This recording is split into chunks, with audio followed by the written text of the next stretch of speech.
आज नया वाला चैप्टर चालू होगा और इसका नाम है चुंबकत्व एवं द्रव्य। इस नए वाले चैप्टर का नाम क्या है? चुंबकत्व एवं द्रव्य। बैठ जाओ जल्दी से, शुरू कर लेने दो इसको। आज शुरू होगा अच्छे दिन। अभी देखो पूरा विद्युत धारा का चुंबकीय प्रभाव पढ़ के आ रहे हो। इस पूरे चैप्टर में जो पीछे पढ़ के आ रहे हो गतिमान आवेश तथा चुंबकत्व, तो उसमें क्या होता था? धारा बहती थी, चुंबकीय क्षेत्र उत्पन्न होता था, तो कितना उत्पन्न होता था ये कुल जगह निकालते थे, यही करते थे। अब इसमें क्या करना है कि असली में चुंबक ले लेना है। अभी केवल चुंबकीय प्रभाव देख रहे थे ना, अब असली में चुंबक रहेगा और उस चुंबक के द्वारा अब हम लोग चुंबकीय क्षेत्र निकालेंगे। ठीक है ना? चुंबकीय क्षेत्र ही नहीं, उसके साथ साथ बहुत कुछ निकाला जाएगा और इसमें जितनी भी हेडिंग मिलेंगी सब विद्युत क्षेत्र से मिलती रहेंगी। जैसे विद्युत द्विध्रुव पढ़े थे कि नहीं? विद्युत द्विध्रुव के पहले चुंबकीय क्षेत्र की तीव्रता पढ़े थे, उसी तरह विद्युत क्षेत्र की तीव्रता पढ़ोगे, फिर विद्युत द्विध्रुव के कारण चुंबकीय विद्युत क्षेत्र निकालते थे। इसी तरह यहाँ पे चुंबकीय द्विध्रुव के कारण चुंबकीय क्षेत्र निकालोगे। ठीक है ना? उसके बाद क्या करते थे? ऊर्जा निकालते थे, संचित ऊर्जा। तो सेम फार्मूले इसमें भी रहेंगे, बस वहाँ जहाँ क्यू रहता था ना, इसमें यम हो जाएगा। इसमें क्या हो जाएगा? वहाँ पे आवेश रहता था, यहाँ पे चुंबक है तो चुंबक के पास आवेश के जगह पे आएगा ध्रुव प्रबलता, जिसको स्मॉल यम से प्रदर्शित करते हैं। तो मैं अभी मेन पॉइंट पे नहीं जाऊँगा, अभी थोड़ा सा चुंबक के बारे में बताऊँगा, चुंबकीय क्षेत्र रेखाएं क्या होती हैं उनके बारे में बताऊँगा, फिर मेन पॉइंट पे चलूँगा। अगर ये चैप्टर खोलोगे ना तो सबसे पहली हेडिंग डेरिवेशन है। ठीक है ना? चैप्टर इंटर में जो दिया ये वाला, उसमें मान लिया है कि तुम लोगों ने 10 में चुंबक के बारे में पढ़ के आया है, चुंबकीय क्षेत्र रेखाओं के बारे में पढ़ के आए हो। ठीक है? लेकिन यहाँ पे मैं थोड़ा सा बताऊंगा जरूर, क्योंकि भूल गए होगे तुम लोग। तो चुंबक क्या होता है? सबको पता होगा कि चुंबक लोहे को, निकिल को, कोबाल्ट को, इन सबको अपनी ओर क्या करता है? आकर्षित करता है। ठीक है ना? मतलब उन सभी पदार्थों को अपनी ओर आकर्षित करेगा जिसमें चुंबकीय गुण होगा। ठीक है ना? तो ये लोहे को, निकिल को, इन सबको क्या करता है? आकर्षित करता है। चुंबक, चुंबकत्व तो नहीं।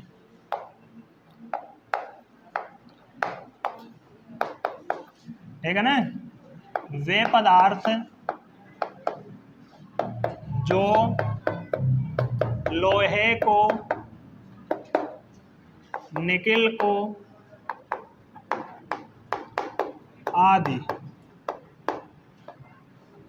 लोहे निकिल आदि को अपनी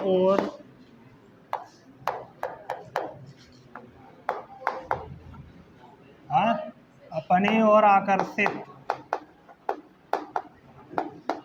करते हैं, क्या कहलाते हैं? चुंबक कहलाते हैं। ठीक है ना? क्या कहलाते हैं? चुंबक कहलाते हैं। ठीक है? चुंबक का मतलब क्या? लोहे को अपनी ओर आकर्षित करने वाला कोई पदार्थ होगा। ठीक है ना? बहुत बड़ा लेगा, उसको कहीं लोहा के दिखा दो, आकर्षित कर लेगा, खींच लेगा। तो चुंबक क्या होता है तुम लोग जानते थे, पहले से जानते थे। ठीक है ना? चुंबक ऐसे बनता है, हम लोग यहाँ पे एक क्षण चुंबक के बारे में देखेंगे। तो इसको हम लोग क्या बोलेंगे? क्षण चुंबक। इसको क्या बोलेंगे? क्षण चुंबक। इसमें इधर नॉर्थ पोल होता है और इधर साउथ पोल। इसको उल्टा भी कर सकते हो, कोई दिक्कत नहीं। एक तरफ नॉर्थ पोल होगा और एक तरफ क्या होगा? South pole. कोई दिक्कत नहीं ना है? अब इनके गुण क्या होते हैं इनको समझना। अभी चुंबकीय क्षेत्र रेखाओं पे नहीं चल रहे हैं, अभी केवल इनके गुण को देखना है। बैठो जल्दी से, कपड़ा वहीं होगा कहीं। कान कुर्दिया वरन साफ वाली सदिया रखी गई।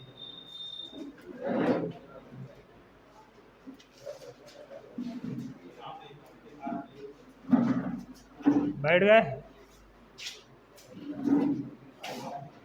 हाँ, अब हिलना उलना मत तन को। अब देखो, क्षण चुंबक का हमको गुण पढ़ना है। इसका क्या पढ़ना है? गुण। तो कुल 5 गुण बताऊंगा। ठीक है ना? ज़्यादा नहीं। कितने बताए जाएंगे? 5 थे। पहला गुण तो यही लिखा है कि यह लोहे को, निकिल को अपनी ओर क्या कर सकता है? आकर्षित करता है। पहला वही हो गया। पहला ये रहा। दूसरी पॉइंट देखो, जब हम इस चुंबक को स्वतंत्रता पूर्वक ऐसे लटका दें, मान लो ये चुंबक है, ठीक है ना, इसको मैं एक धागे से या किसी चीज़ से बांध के ऐसे लटकाऊंगा ना, अगर ये चुंबक होगा तो इसका एक सिरा उत्तरी ध्रुव में और एक सिरा दक्षिणी ध्रुव में अपने आप जाएगा। पहले क्या होता था, दिशा बताने के लिए चुंबक का ही यूज किया जाता था। चुंबक को एक धागे से बांध लिया जाता था और ऐसे लटका दिया जाता था एकदम फ्री करके, ठीक है ना, ज़बरदस्ती किधर भी नहीं घुमाया जाता था। जब लटकाया जाता था चुंबक को, तो चुंबक जब लटकता था ना, तो उसका एक सिरा उत्तरी ध्रुव में और एक सिरा दक्षिणी ध्रुव में अपने आप चला जाता था। कैसे जाता था, तो जो पृथ्वी होती है उसमें भी चुंबक का गुण होता है, तो पृथ्वी का नॉर्थ और साउथ पोल होता है, ठीक है ना, उत्तरी ध्रुव दक्षिणी ध्रुव, भूगोल वोगोल में भी पढ़ाया जाता होगा, उत्तरी ध्रुव दक्षिणी ध्रुव। तो उसी के कारण ये अपने आप उत्तरी ध्रुव और दक्षिणी ध्रुव में क्या हो जाता है, जाके रुक जाता है। तो जो उत्तरी ध्रुव में ठहरता है उसको नॉर्थ पोल उत्तरी ध्रुव, और जो साउथ पोल जो दक्षिण की ओर जाके रुकता है उसको दक्षिणी ध्रुव कहते हैं। तो यहाँ लिखेंगे क्या, यदि हम किसी चुंबक को स्वतंत्रता पूर्वक लटका दें तो उसका एक सिरा उत्तर दिशा में तथा दूसरा सिरा दक्षिण दिशा में जाके रुक जाएगा, ठीक है ना। जो सिरा उत्तर दिशा में ठहरता है उसे उत्तरी ध्रुव और जो दक्षिण दिशा में ठहरता है उसे दक्षिणी ध्रुव कहते हैं, ठीक है ना। यदि किसी चुंबक को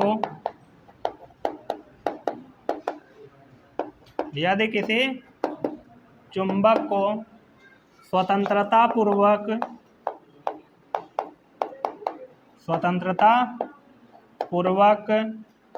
लटकाया जाए, यदि किसी चुंबक को स्वतंत्रता पूर्वक लटकाया जाए तो उसका एक सिरा कहाँ ठहरता है, उत्तर दिशा में, उसका एक सिरा उत्तर दिशा में तथा दूसरा सिरा दक्षिण दिशा में। कहाँ, दक्षिण दिशा में ठहरता है, ठीक है ना। जो उत्तर दिशा में ठहरता है उसे उत्तरी ध्रुव और जो दक्षिण दिशा में ठहरता है उसे दक्षिणी ध्रुव कहते हैं, ठीक है ना। जो सिरा जो उत्तर दिशा में ठहरता है उसे उत्तरी ध्रुव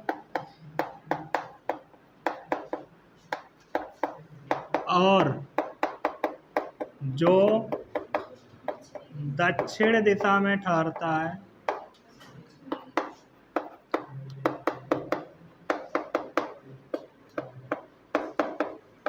उसे क्या कहते हैं, उसे दक्षिणी ध्रुव कहते हैं,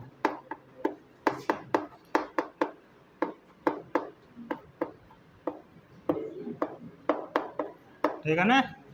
जो उत्तर दिशा में ठहरेगा उसको उत्तरी ध्रुव और जो दक्षिण दिशा में ठहरेगा उसे, जैसे मैंने इसको लटकाया तो ऐसे मान लो आगे रुक गया, ठीक है ना।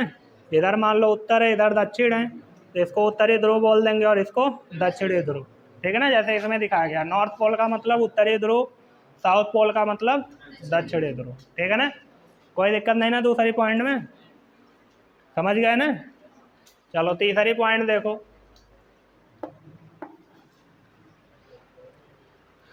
अब अगर मैं ऐसे दूसरे चुंबक निकाल लूँ, या फिर चलो पहले चुंबक को एक तोड़ देते हैं।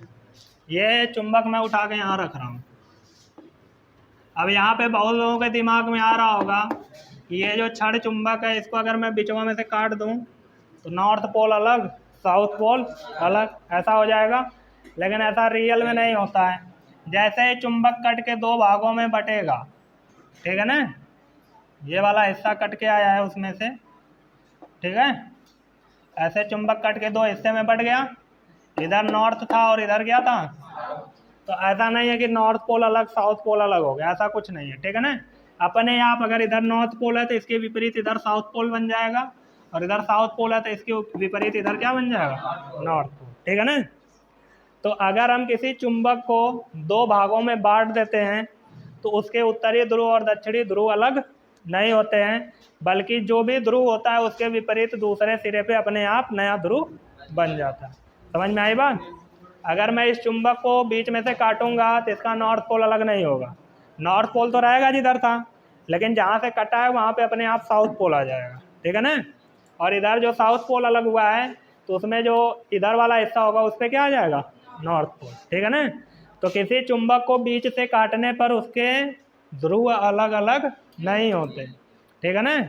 अपने आप जो भी ध्रुव होगा उसके विपरीत नया ध्रुव बन जाएगा। अपने से लिख लोगे, क्या लिखूं उतना हिंदी लिख लोगे ना, कि किसी चुंबक को बीच से काटने पे उसके ध्रुव अलग नहीं होते हैं, बल्कि जो भी ध्रुव होता है उसके विपरीत नया ध्रुव अपने आप बन जाएगा। चलो चौथी पॉइंट,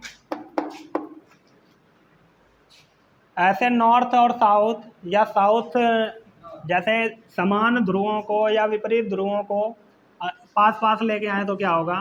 जैसे मैं एक चुंबक लिया, ठीक है ना, इसका इधर नॉर्थ पोल है और इधर साउथ पोल। एक दूसरा चुंबक लिया, इसका ये साउथ पोल है और ये नॉर्थ पोल है, ठीक है ना। ऐसे दो चुंबक लेके आया, अब इनको पास लेके आ रहा हूँ, इनको क्या कर रहा हूँ, तो इधर भी साउथ पोल है इधर भी साउथ पोल है, दोनों सेम ध्रुव हैं, इधर भी दक्षिणी ध्रुव है और इधर भी दक्षिणी ध्रुव है कि नहीं। या फिर मैं ऐसा चुंबक ले लूं कि इधर साउथ हो इधर नॉर्थ हो और इधर नॉर्थ हो इधर साउथ। यहाँ देखोगे साउथ साउथ सेम है, नॉर्थ नॉर्थ सेम है, यहाँ पे समान ध्रुव है, यहाँ पे पास में कौन आ रहे हैं, समान ध्रुव। तो जब समान ध्रुव पास आएंगे तो क्या होगा, प्रतिकर्षण। समान ध्रुव पास आएंगे तो क्या होगा।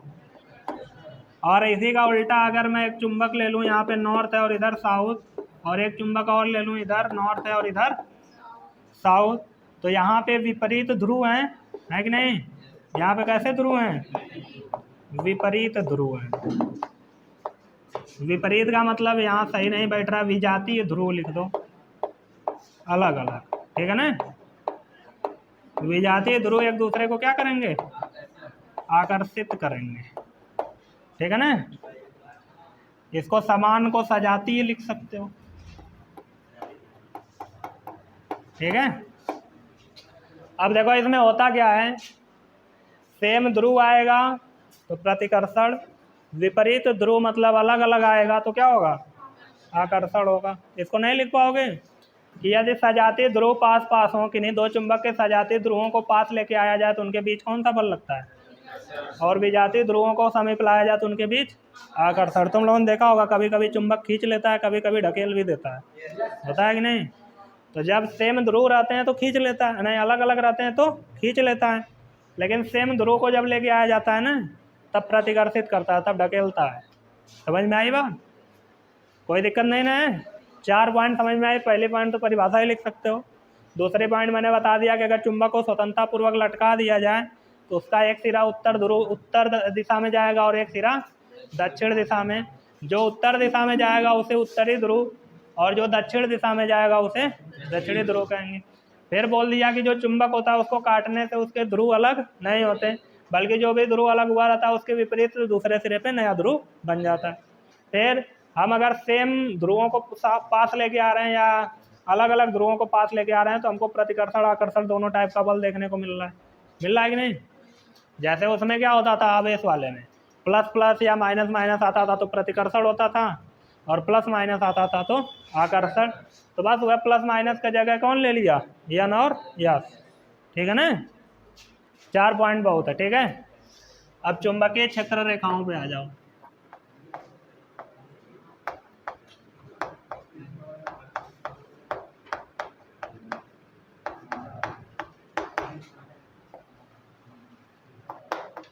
देखो ध्यान से, चुंबकीय क्षेत्र रेखाएं क्या करती हैं, अच्छे से देखना, नहीं तो नहीं समझ में आएगा ये वाला पॉइंट तो आगे प्रॉब्लम होगी।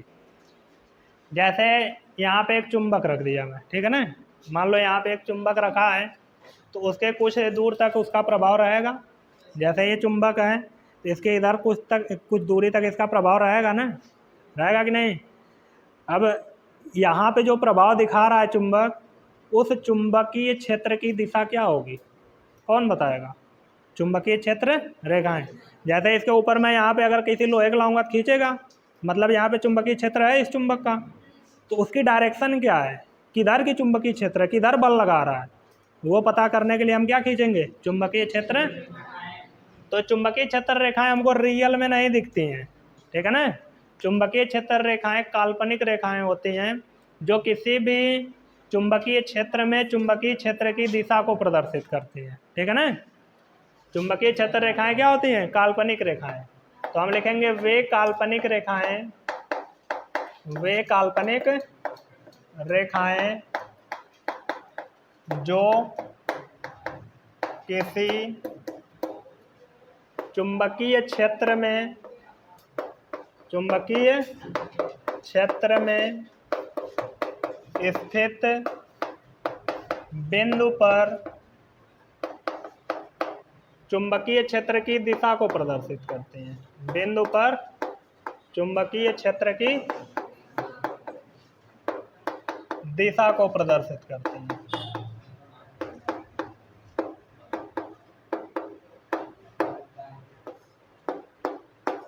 ठीक है ना, ठीक है ना। अब चुंबकीय क्षेत्र रेखाएं चुंबक से होती कैसी है, निकलते कैसे हैं वो देखो। ये एक क्षण चुंबक है, ठीक है ना। ये इसका नॉर्थ पोल है और ये इसका साउथ पोल है, एक उत्तरी ध्रुव है और एक दक्षिणी ध्रुव है। तो चुंबकीय क्षेत्र रेखाएं उत्तरी ध्रुव से निकलती हैं और दक्षिणी ध्रुव की ओर जाती हैं। इसी तरह विद्युत क्षेत्र रेखाएं भी निकलती थी, धनात्मक आवेश से निकलती थी और ऋणात्मक आवेश की ओर जाती थी, लेकिन वो वहीं जाके रुक जाती थी, और आगे नहीं जाती थी। ये जाएगा, ये चुंबक के बाहर यन से यस की ओर जाएगा और चुंबक के भीतर भी यस से यन की ओर। तो चुंबकीय क्षेत्र रेखाएं नॉर्थ पोल से किधर जाती हैं, साउथ पोल की ओर, और चुंबक के भीतर साउथ पोल से नॉर्थ पोल की ओर, उत्तरी ध्रुव से दक्षिणी ध्रुव की ओर तथा चुंबक के भीतर दक्षिणी ध्रुव से उत्तरी ध्रुव की ओर। ऐसे ये चुंबकीय क्षेत्र रेखाएं चलती हैं, ठीक है ना। इनकी ये डायरेक्शन दिखाना जरूरी है। ऐसे निकलेंगी चुंबकीय क्षेत्र रेखाएं, ठीक है, और ऐसे जाएंगी, ठीक है। ऐसे ढेर सारी रेखाएं निकलती हैं, इक्का दूठे नहीं निकलती हैं, ठीक है। ऐसे चुंबकीय क्षेत्र रेखाएं निकलती हैं, नॉर्थ पोल से और साउथ पोल की ओर जाती हैं और ये एक वक्र बना देती हैं, बंद वक्र में चलती हैं। ऐसा नहीं कि यहाँ चली यहाँ ख़त्म, पूरा कंप्लीट करती हैं, ठीक है ना। तो समझ में आया कैसे चलती है ना चुंबकीय क्षेत्र रेखाएं। अब इसमें क्या क्या चीज़ें हैं हम लोग इनके गुण में देख लेते हैं। तो चुंबकीय क्षेत्र रेखाओं के गुण, अब ये तुम लोग अगर 10 में अच्छे से पढ़े रहते तो मुझे यहाँ नहीं पढ़ाना पड़ता। चुंबकीय क्षेत्र रेखाओं के गुण, अगर मैं ये डायरेक्ट पढ़ाता जो सिलेबस में दिया है, ये चीज़ें नहीं बताता तो प्रॉब्लम होती, इसलिए बता रहा हूँ, ठीक है ना। एक दिन टाइम जाएगी इस पर पूरा। चुंबकीय क्षेत्र रेखाओं के गुण क्या है, तो पहला गुण यही दिख रहा है, नॉर्थ से निकल रही है साउथ की ओर जा रही है और चुंबक के भीतर साउथ से नॉर्थ की ओर जा रही है। अर्थात हमको पता चल गया कि ये पूरा वक्र बना दे रही है, ख़त्म नहीं हो रही है कहीं, ठीक है ना, बंद वक्र के रूप में चल रही है।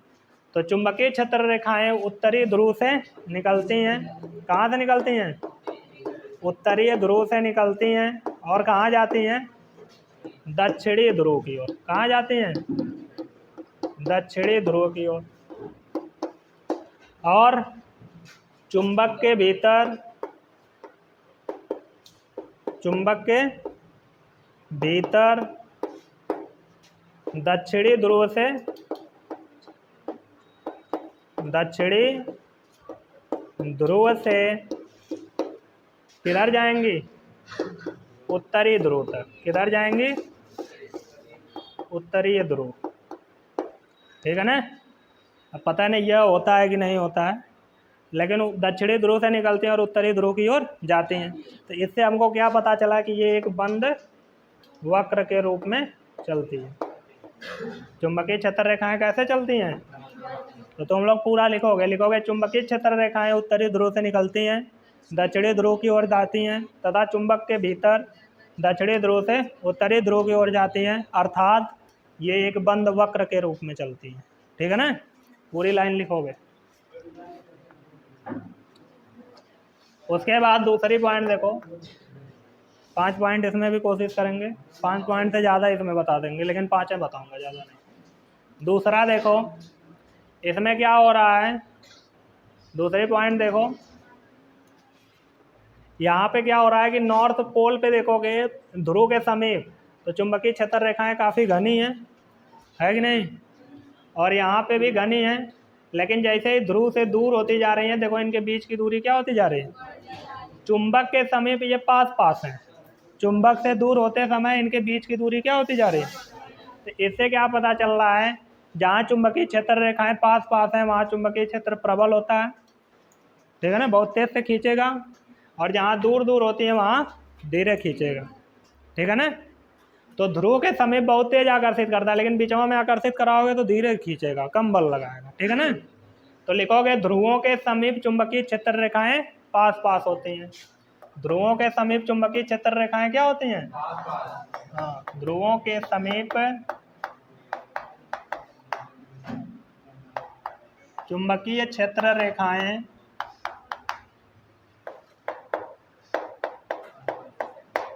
पास पास होती हैं, ठीक है ना, जिससे ध्रुवों पर चुंबकीय क्षेत्र क्या होता है, प्रबल होता है, जिससे ध्रुवों पर चुंबकीय क्षेत्र क्या होता है, प्रबल होता है, क्या होता है, प्रबल होता है, और ध्रुव से दूर जाने पर इनके बीच की दूरी क्या होती जाती है, बढ़ती जाती है, जिससे चुंबकीय क्षेत्र भी क्या होता जाता है, दुर्बल होता जाता है। लिख लोगे, दूर जाने पर क्या होता है, चुंबक से दूर जाने पर इनके बीच की दूरी बढ़ती है, इनके बीच की दूरी क्या होती है, दूरी बढ़ती है, जिससे चुंबकीय क्षेत्र क्या हो जाता है, हाँ, जिससे चुंबकीय क्षेत्र दुर्बल हो जाता है।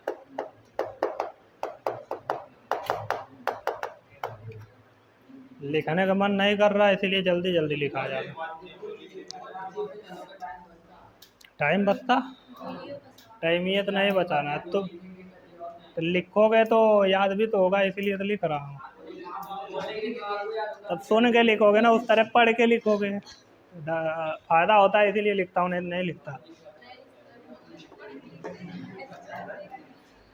देखो तीसरे पॉइंट, अगर मुझे मैं ये लिखा हूँ ना कि ये किसी भी बिंदु पर चुंबकीय क्षेत्र की दिशा को प्रदर्शित कर सकती है, तो अगर मुझे पता करना हो कि इस बिंदु पर चुंबकीय क्षेत्र की दिशा क्या होगी, तो मैं जिस डायरेक्शन में ये जा रही है उसी की तरफ मैं इस पर एक स्पर्श रेखा खींचूंगा, इसी तरफ आ रही थी ना, तो ये स्पर्श रेखा खींच दिया, ये स्पर्श रेखा की दिशा जो होगी वही चुंबकीय क्षेत्र की भी दिशा होगी।